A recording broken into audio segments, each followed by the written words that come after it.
It's Masterclass for Men time again, and this month's is called Find Your Voice and Use It. If you're listening to this episode within a few days of its release, it all happens this coming Wednesday, the 25th of October, 2023, at 8 p.m. Eastern Daylight Time, which is GMT minus 4. Gentlemen, you are a man, not a mouse. And masculinity is about stepping up and making a difference in the world. In order to do that, you have to be crystal clear on who you are, what your message is, and how to articulate it, whether that's to one person at a time or millions. But tragically, for most men, that ambition seems a faraway pipe dream. The majority of men nowadays live Henry David Thoreau's life of quiet desperation. And without a voice, a man has virtually zero influence in this world, while in turn being subject to the whim of those who do. Is there any wonder so many men nowadays have become increasingly, yet quietly, frustrated? This quiet frustration is especially bitter when it comes to the quest to attract women. Women are hardwired to be sexually attracted to a big four man who shows evidence he can provide, protect, and preside. But quietly standing by at a loss for words conveys the exact opposite. But a man with a voice is attractive to women for the most primal masculine reasons. It comes down to this, gentlemen. What you stand for, you must speak for. And not coincidentally, when you speak up, you stand out. Although most guys spend their entire lives intimidated by the prospect of using their voice, the benefits far outweigh any fears we have. Not only do women take notice and adore you as the hero you suddenly are, you gain the respect of fellow men, thereby increasing your influence and, yes, your very legacy itself. You've only ever heard of men you've heard from. That's true, isn't it? This month's Masterclass for Men will give you the power to step up and be counted once and for all, simply by leveraging your voice more than ever before. It all happens this coming Wednesday, the 25th of October, 2023, at 8 p.m. Eastern Daylight Time, which is GMT minus 4. Secure your golden ticket to this game-changing event by going to mountaintoppodcast.com/masterclass and revolutionize the influence you have in this world along with your attractiveness to women.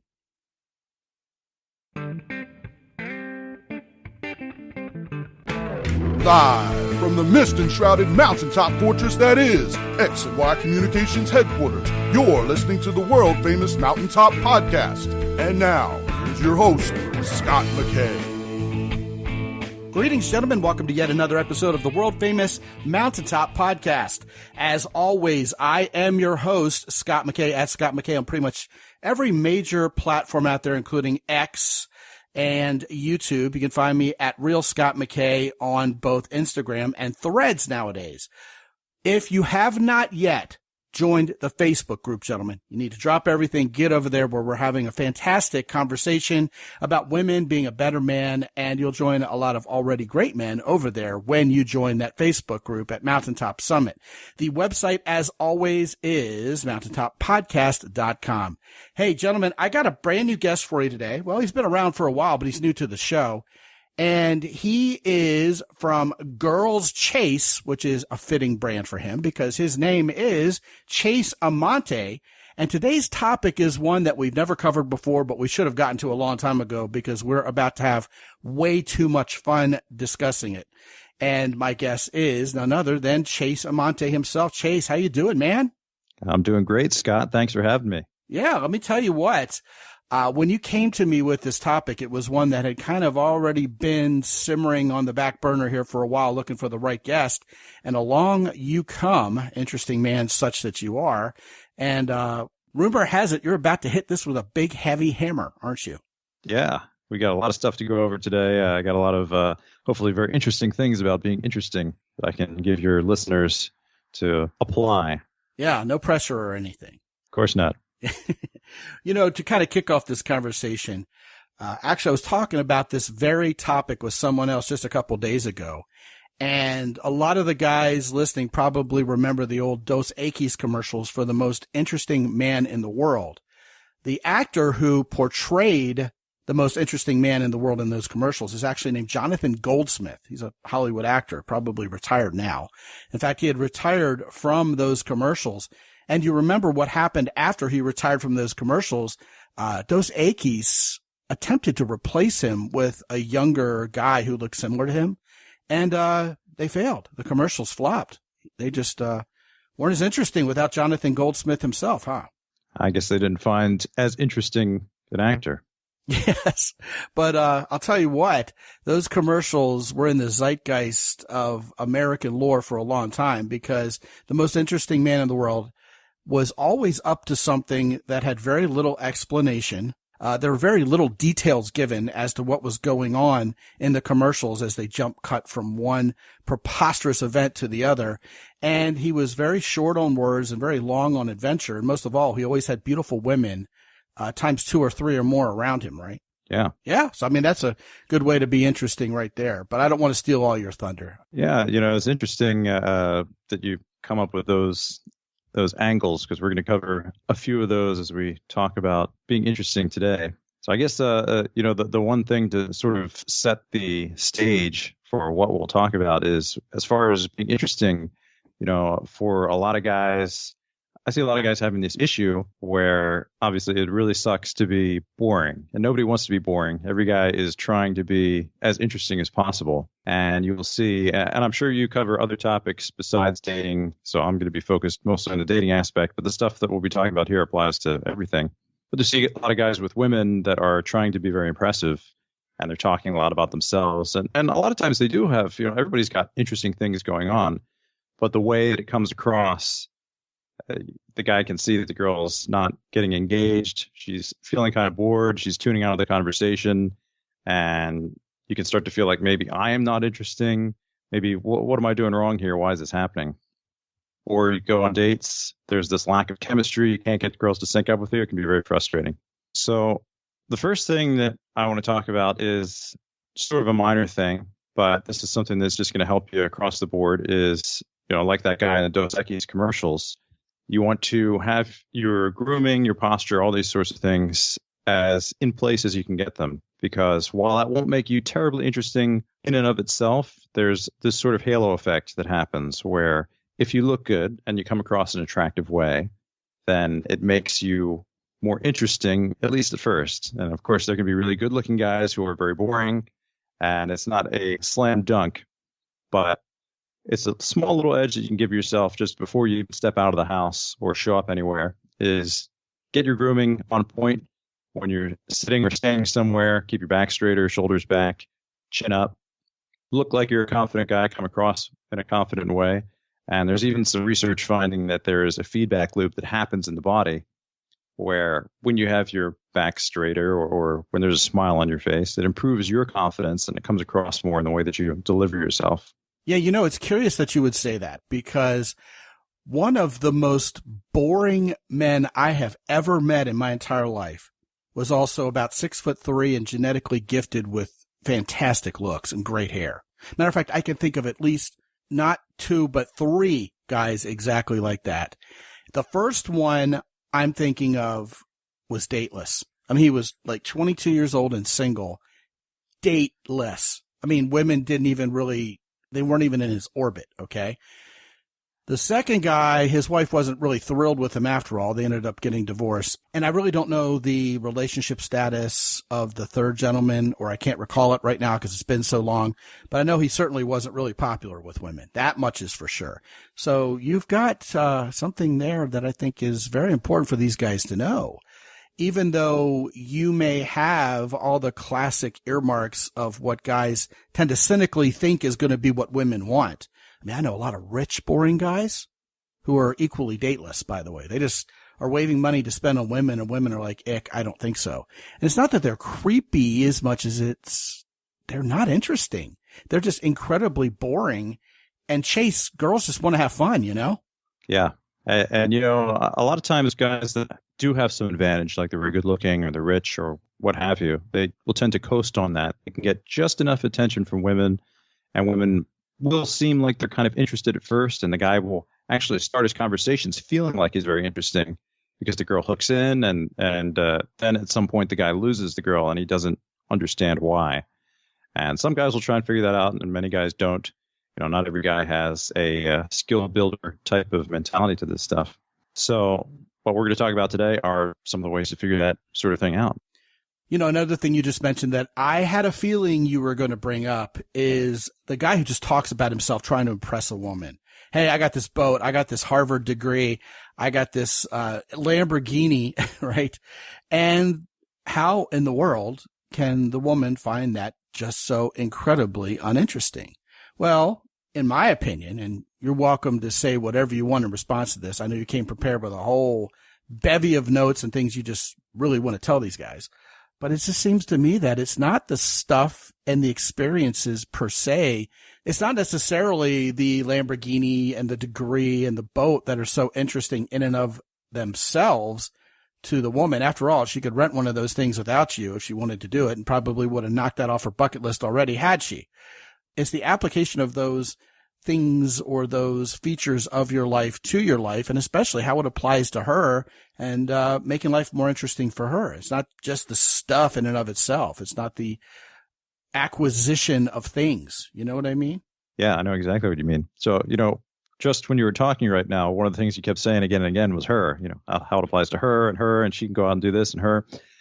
And well, I like girls, so it kind of comes up a lot. Yeah, of course. So in conversation, and I'm sure you already know the answer to this, but what is everybody's favorite topic?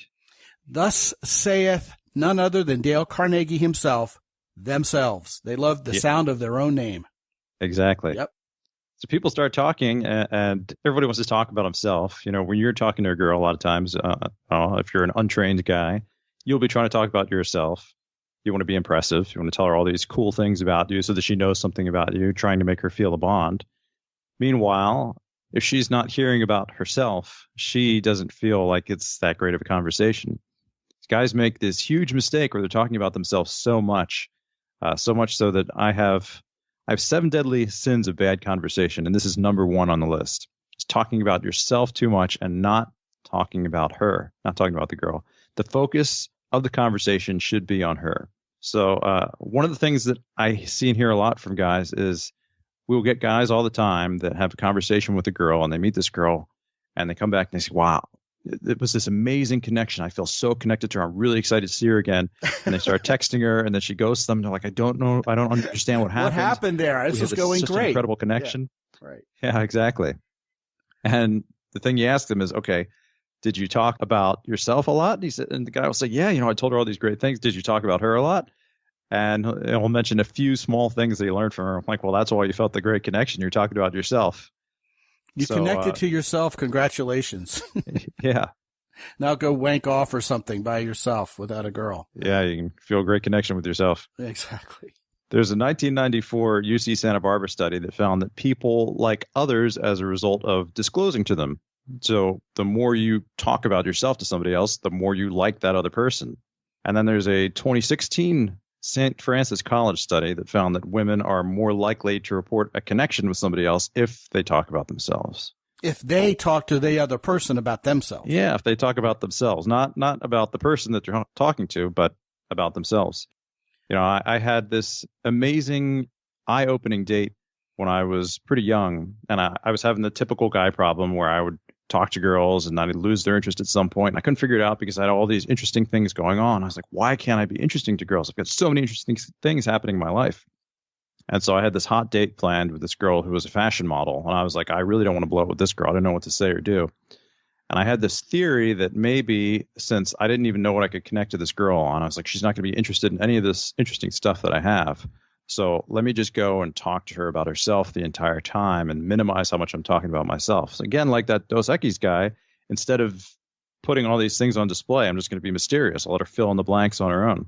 And we sat there for about 40 minutes, basically just talking about her and relating to her and doing some other things that I will talk about to keep it engaged, making some teases and jokes at her expense. So she's laughing and having a good time. And about 40 minutes in, she looks at me and says, I feel so connected to you. Mr. Carnegie, you're the world's greatest conversationalist, after she's talked about herself for 10 minutes and Dale Carnegie has said nothing. That's in his book. Yeah, for sure. Yeah. And his book is one of the places I got it from. He's got a story in there about, I think it was a railroad magnate, and they were having trouble coming to a business deal. And the other guy went in and just listened to the first guy talk for an hour. And after the first guy talked for an hour, now he was ready to listen to the other guy talk, and they got their business deal all hammered out. It's an amazing story. Oh, yeah. And it's just natural human nature. I'm laughing to myself while you're telling the story about the fashion model girl who talked about herself for the whole date. I'm fully expecting you to say, at the end of the date, I wasn't so into her. Yeah, it's true. Yeah. So you can get to the point where you are very interesting to girls and they become less interesting to you because you're doing these almost one-sided conversations. So the thing I tell guys with that is, if you really want to have that magical feeling, then you got to tell more about yourself as you get into the conversation, and you can balance things out. Yeah, man, you dropped an atom bomb on that conversation with one word, and we can't let that water flow under the bridge. The word you used was mysterious. Indeed. Go for it. Well, the thing with mystery is it's if you want to connect with people the right way, you got to connect on the right things. And if you start throwing all these things out there about here's what I do and here's what I like, and here are all these other facts and figures about me, what's going to happen is you're going to come up with things that the other person isn't familiar with and doesn't connect on. So one of the big things that scientists find has a really huge impact in the initial attraction is what's known as similarity, or attitude similarity is what they call it in psychology.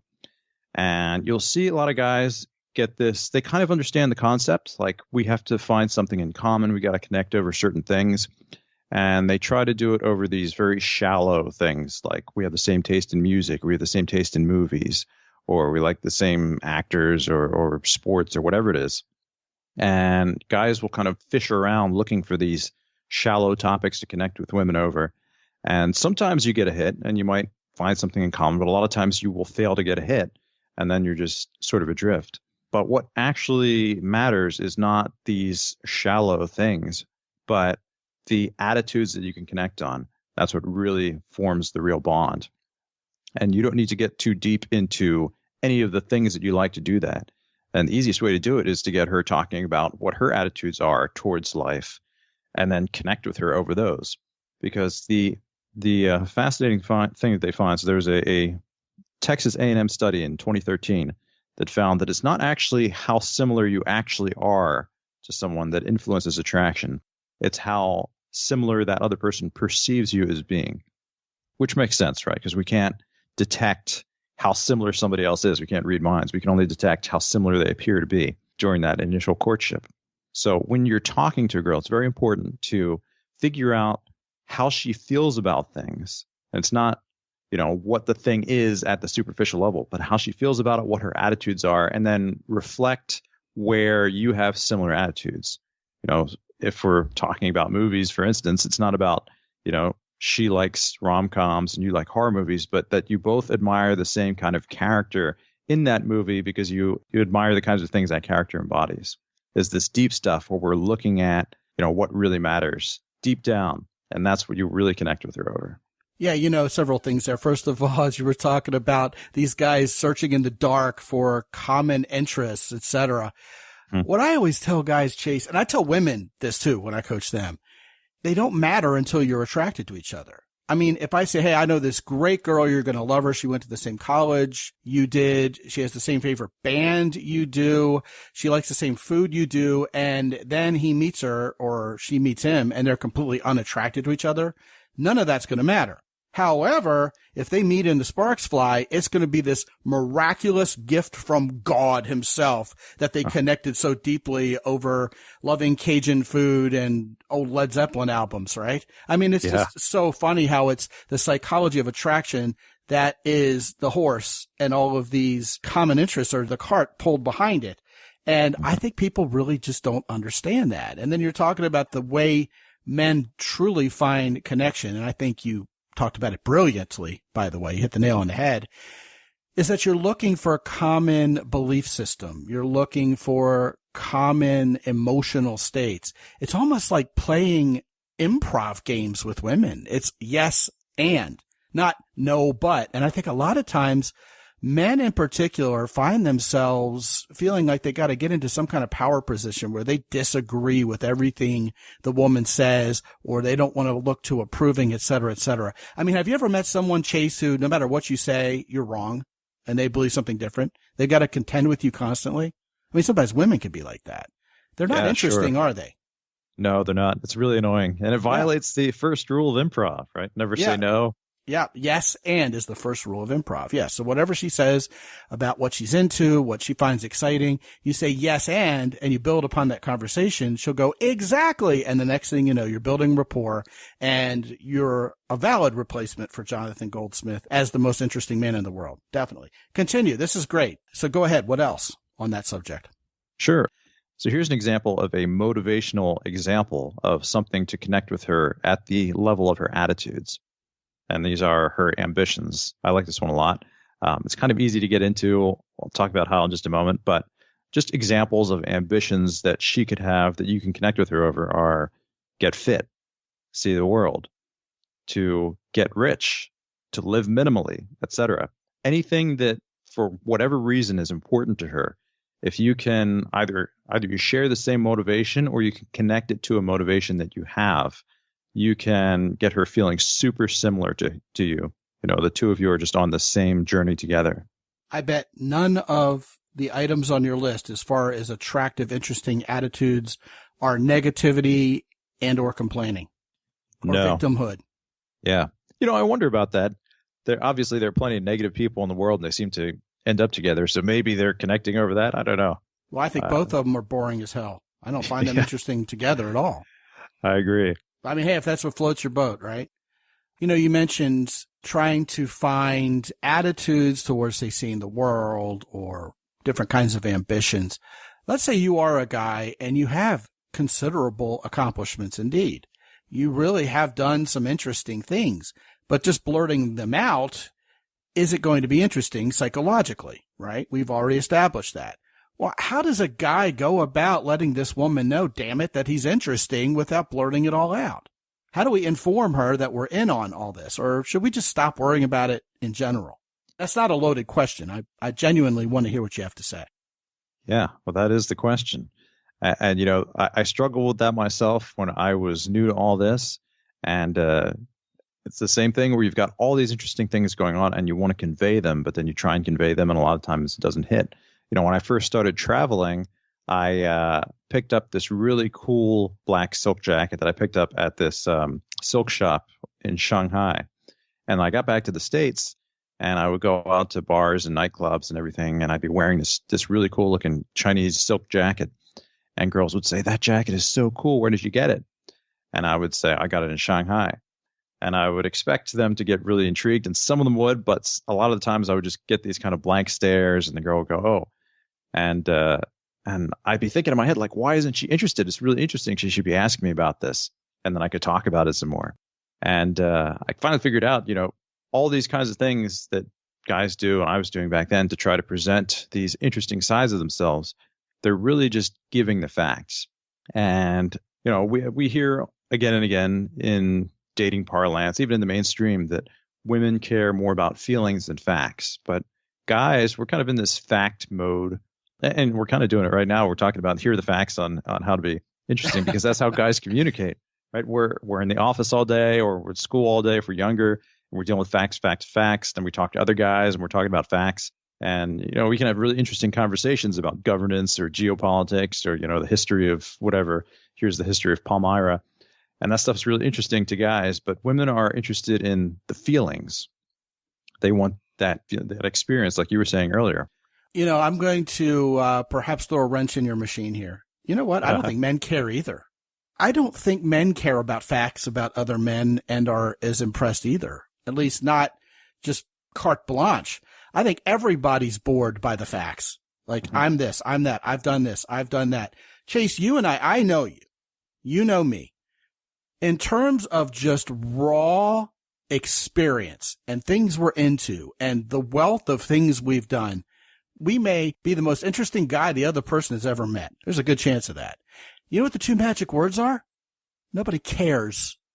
Nobody cares. Nobody cares. I mean, nobody cares.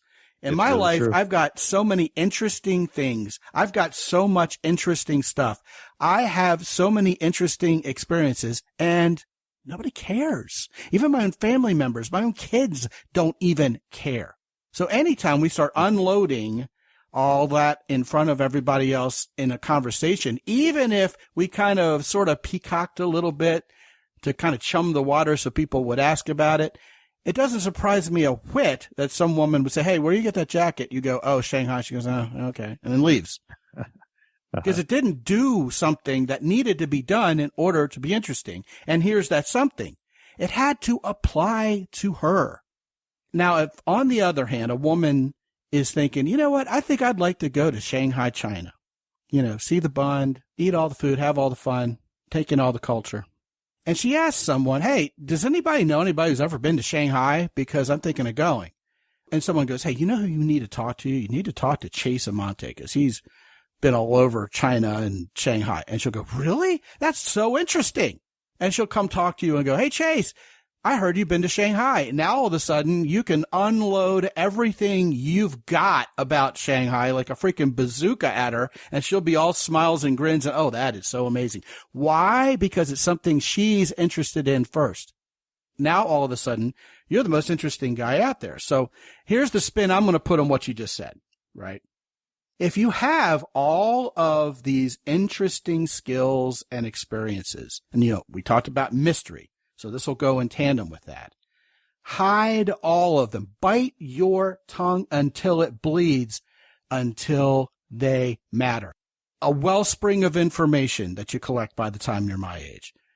A hidden reservoir of stupid human tricks and small talents like spinning things on your finger or whatever, you know. I had a guy one time who told me what was wrong with my somewhat obscure model of car on the spot, because I was telling him, you know, everything that, you know, was bothering me about it. And he just, matter of factly, told me how to fix it. And he was dead on accurate. And I was thinking to myself, this is the most interesting mofo I've ever met. What does this guy not know? But I wouldn't have cared if he would have just come and started spouting to me about, hey, you know how much I know about Volvos? I would have been like, God, how far away can I get from this guy and how quickly? So there really is this psychological effect of someone needing to be interested first before you become interesting. And then when you whip this stuff out of nowhere, that's when the heightened mystery happens and you're really on a roll. You know what I mean? Yeah. Yeah. There's, if someone's interested in the topic already, then you can get into it. If they're not interested in it, the other thing with that is that, can you make someone interested in a topic? Well, you can't just by dropping the thing. You can't just say, you know, I do this. I know about Volvos. I've been to Shanghai. That's not interesting. But if you can make it a story, if you can make it interesting itself, if you can create an experience for a person, paint it in words so this person can kind of get themselves into it, then it can become interesting. So there's a great movie scene that I think depicts this really well at the start of Mission Impossible 3. There's Tom Cruise. He's got this, you know, he's the undercover super spy, but he's got this cover story that he works as a traffic engineer at the Department of Transportation. And there's a guy at this party who's asking him, you know, what do you do? And he starts talking about his job as a traffic engineer. He's saying, you know, you literally hit the brakes on the road and it affects traffic for miles because traffic has a memory. And he talks about it in this really passionate way. And there's a couple of women listening. And then he offers to get the guy some ice and walks off. And the guy he's talking to looks at the women and he's like, oh, you know, what a snore. So boring. And the women are both like, I'd marry him. And because you could take something that's super boring, like being a traffic engineer, but if you can paint this picture of how this is something passionate, or this is something that is very interesting or fascinating in and of its own right, then it becomes interesting because you're describing not the bare facts of it, but you're describing feelings and experiences. Yeah, I think that's fair. I think that's right on target. Yeah, because if you're passionate about it and you're talking to someone who doesn't feel very passionate about anything in particular very often, that could be contagious. But in the example you gave, the guy did ask. He simply answered the question. This is true. Yeah. In that case, you know, the women are listening. So it's there's a technique I like for that called baiting, which is where you kind of throw something out just a little bit.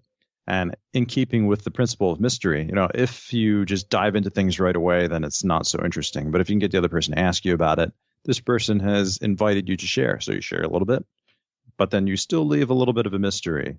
And if they're interested, they will ask you a little bit more, and then you share a little bit more, and still leave a little bit of mystery. That's and good. after this person has asked you a few times, then you get really into it. And I'm sure you probably do this naturally. I think most people that are socially skilled learn to do this. You're not going to throw everything out there right away. You're going to give people the opportunity to ask if they're interested in hearing more. Yeah, I think that's great. Also, very few men are passionate people, but the few men who are passionate are also very good in bed with women. And I think women understand that, and women do value that, and they do see it, and they do fantasize about it. Yeah, absolutely. I think just as passion, I think I'm naturally somewhat of a dispassionate guy, but you can develop it if it's something that you're interested in. And I think it's something that's absolutely worth developing. Just being able to convey things that you care about in a way that engages other people. Go ahead and give us a couple more of the examples you're talking about. Well, so one example that you can sometimes use facts that lend themselves to attractive imagery right out of the bat. So I figured this one out with jobs. So at the time that I was really getting my training wheels off with socializing, I was working a business consulting job for a very prestigious firm. And at first I thought like, wow, I've got all the status working for this really high prestige firm. Everybody knows this firm and respects this firm. If I tell girls while I work, first I thought I'm going to hand out my business cards and girls are just going to be so wowed that they're going to start texting me and I'm going to get all these dates set up that way. So I started giving out business cards and I didn't get any contacts from that at all. I was like, oh, what's going on? I started telling girls where I worked and they weren't have impressed. No idea who McKinsey or Deloitte are, I promise. Yeah. So, but I was doing all this writing and I decided, you know what, I'm going to be the artist and I'll just start telling girls I'm a writer. And instead of telling them about my impressive consulting job, I would say I'm a writer, and their eyes would bulge, and they'd say, "Wow," because it lends itself right away. He's this artistic guy, and so fascinating. And So you went from being Pete Buttigieg to being Ernest Hemingway in one fell swoop. Yeah, exactly. Yeah, there you go. But I also figured out that I could talk about my day job. I just can't drop just the fact that I have a day job. If I want to talk about it, I have to say, I was doing supply chain consulting at the time, but I wouldn't say supply chain consulting. If she asked me what I did as a day job, I would say, I help people figure out how to move things around and store the things that they need and get things to the right places. Because if you don't figure out the whole logistical chain, things will just get backed up and then things can't get delivered anywhere. And then your supermarket shelves are empty. You got to figure all this stuff out. Could fully imagine. Yeah. Keep going. What's another one? Just anything that you would talk about with girls where maybe a guy is trying to be interesting or impressive. If you went on vacation, if you took a trip, you might want to be tempted to come back and start talking about your trip. But if she hasn't asked you about that, it's going to be boring. But you can lead into it again. You can bait her by saying, oh man, I just got back. And it's nice to be back. And girls are going to ask you, because it's a natural thing to ask, well, where'd you get back from? And you'll say, I was down in Costa Rica. And then you give a little bit of detail about it. It's beautiful down there. All the lush vegetation and the weather is so great. It's just a really nice lifestyle. It's a great place to be. And then you don't go into it any more than that. And then if she's interested in travel or she's interested in Costa Rica, then she's going to ask you more about it. If she's not, then she'll just have a nice comment. She'll say, wow, that's really great. I wish I could travel more. And now that's your invitation to ask her about her ambitions for traveling. Where would she like to travel to? Now, see, if that shoe's on the other foot and she talks about just having come back from Costa Rica, you listen and you listen and you listen and you bite your tongue till it bleeds. And finally you say to her, did you get a chance to go over to Jaco and do some surfing? That's my favorite little hidden spot in the whole country. And she'll go, wait a minute. You know about Costa Rica, but you've just been sitting on it for ages. Yeah, girls love that. Magic. When you knew about it the whole time and they didn't find out until 3 minutes in, 4 minutes in. And you just casually continue the conversation like you're right there with her. And she's like, wait a minute, what? It's brilliant. It's brilliant. We could talk all day on this. You have bullet point after bullet point. You have all kinds of things you want to tell guys about, teach guys about. And it's all found in your program called One Date. And I want to send these guys to take a look at it. It can be found at mountaintoppodcast.com/Chase, of course, because it's the girls chasing you from now on. If you're that darn interesting, you don't have to chase anybody ever again. Now, the little aside there is I don't really recommend anybody chase anybody. I'm all about choosing each other, but I still think it sounds catchy enough. And after all, it's your name, so you might as well use it, right? So once again, go to mountaintoppodcast.com/Chase, and they'll find out about One Date. What are they going to find when they click on that link there, Chase? Well, when they get there, the first thing we're going to talk about is how to determine which of 3 different things the girl's looking for when you meet her. So we talked about one of them today, which is similarity. And girls who are looking for similarity are the girls who need a really good connection. And some girls are really looking for that when they meet a guy. But not every girl is. If you get it wrong, you will not give her the experience that she needs, and then she's not going to be interested. So, we didn't get to talk about it today, but the second thing that they can be looking for is arousal. And this is, not every girl is looking for that great connection. Some girls are looking for excitement, adventure, flirtation, fun, spontaneity. And if you try and build a connection with them, they're going to be bored. So you have to know how to create that excitement with them. And that's what we talk about. And then we got a third item in there as well. But when you get to the video, I'm going to show you how that works. We'll talk about them. Now, if you end up picking up the course, once you get inside, we've got all those 10 different ways to build similarity that we talk about. I've got a bunch of different ways for you to build arousal. One of them that's really interesting is breaking rules. This is something that any guy can do, but you'll see all the cool guys doing. They break the rules, and you don't have to do anything illegal. There's all kinds of little rules that you can break all the time, but it really ups the excitement. And we talk about that more when you get the video, and even more if you pick up the course. And of course, if you stick around for the second module, there's another module that comes after that where you get into conversation. I give you all 7 of the 7 deadly sins right in there. The way I like to put that is lay down the law and break it. That's what men should do. Yeah, most definitely. Straight out of a Steely Dan song there. It's the secret to being cool in every age. The guy that breaks the rules, the rebel. Yeah, there you go. Chase Amante from Girls Chase. The name of the program is One Date, and you can find it at mountaintoppodcast.com/Chase, Chase. Chase, man, thank you for joining us. It's been a great conversation, man. A lot of fun. Thanks, Scott. It's been very interesting. And gentlemen, please head on over to mountaintoppodcast.com. Check out the latest masterclass, all of which are interesting, of course. And you can check out the entire catalog and get in on the latest one at mountaintoppodcast.com/masterclass.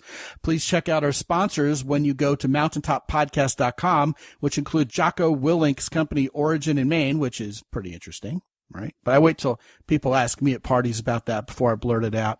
Also, Hero Soap Company and the Keyport. All of our fine sponsors have issued you the same coupon code, which is Mountain10, that you can use when you purchase something from any of those 3 respective sponsors to get an instant 10% off. Also, gentlemen, make sure you get on my phone and let's talk about you. I mean, that would be pretty interesting, wouldn't it? Let's talk about where you are with women, the change you want to have in your life, and let's talk about making it happen, Captain. You can do that by going to mountaintoppodcast.com as well. And until I talk to you again real soon, this is Scott McKay from X&Y Communications in San Antonio, Texas. Be good out there.